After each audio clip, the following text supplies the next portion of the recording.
So I think most people consider myself a pretty good cook these days, but it hasn't always been that way. My kids, at a later time in life, would tell me, Dad, I was so sick and tired of the food you made, and it really didn't taste that good.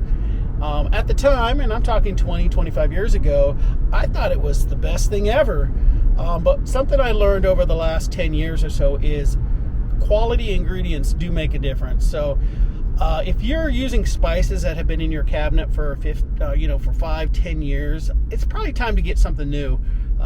If you don't use, let's say, cinnamon frequently, buy the small container and throw it out every maybe 2 years or so. Some people might say that's wasteful, but ultimately you got to start with some good ingredients to get some good results. But we're still under mask mandate, so let's start with that.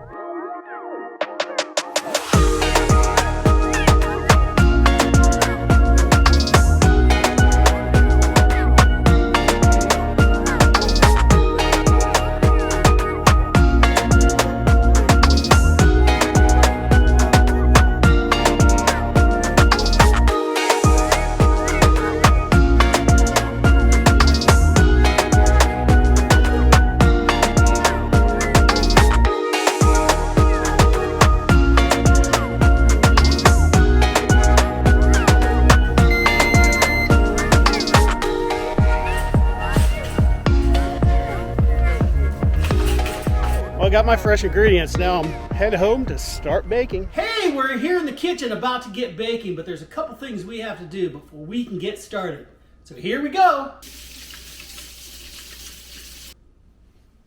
You can't bake without an apron. Check.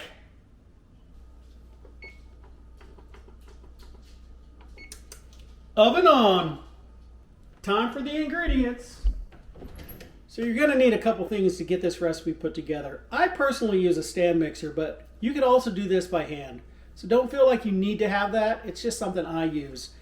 Also, you're going to need some measuring cups, some measuring spoons, and some cookie sheets.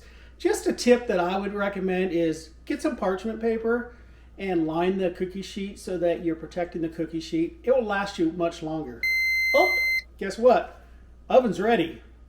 So what I use for these keto cookies are almond flour, some coconut flour, some xanthan gum, some erythritol, some type of sweetener that's friendly to a diabetic, some butter at room temperature, an egg, some kosher salt, some vanilla, some cayenne pepper. Now that's totally by option. I like my cookies to be a little bit with a kick, and a little cayenne pepper mixed with cinnamon adds a nice little touch. Also some cream of tartar, some baking soda, and some ground cinnamon. So just because I'm using these particular ingredients today doesn't mean you can't change things up. I've substituted butter for coconut oil, I've added nuts, I've added chocolate chips. What I would say is look at a recipe, maybe try it one time just as it is, but then be creative and do some things that you would enjoy. I chose to add cayenne pepper because I do like a little bit of a spice to it, and it's a great complement to the cinnamon.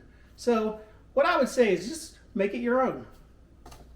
So I've combined all the dry ingredients with the exception of cinnamon and sugar and put it in here, and we're just going to whisk this for a minute or two. Just be sure that all the clumps are gone and call it a day. Next we're going to add the softened butter into here and cream it for about 2 minutes. Make sure you scrape the sides to get all the dry ingredients into the bowl. So that should be about done, so let's go check on it. Yep, so I'd say that's about perfect. Look how creamy that looks. So next we're going to add the egg and vanilla. I've combined it into a single bowl just to make it easier. And now, back to mixing.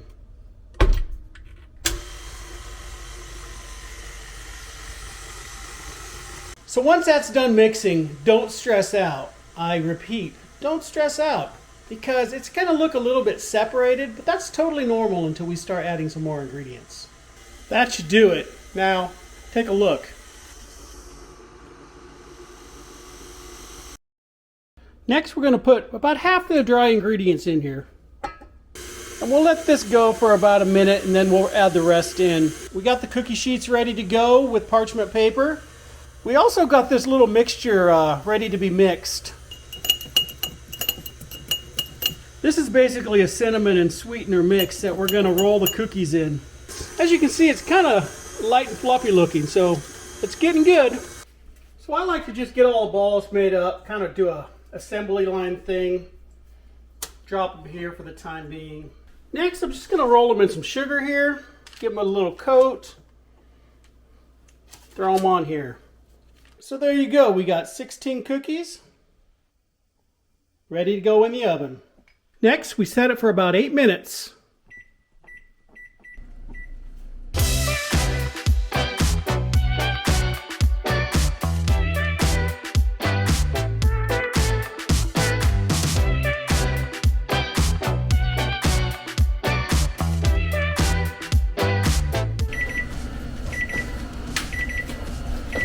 Okay, let's see what we got. But one thing, don't forget the oven mitt.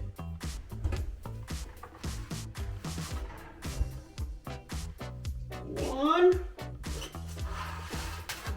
two, and there we go. Cookies. So we're gonna let these cool for about 10-15 minutes. Let them set up a little bit more. So let's give them a try. Now that's a good cookie. So that's kind of the process I go through when making these keto-friendly cookies. One thing that I do have to say is, for some reason today, they were extra yummy. Nice and airy, soft, and moist. I don't always get those results, but today, maybe it's because you guys are watching, they came out excellent. Thanks for watching, and we'll see you next time. Take care, bye.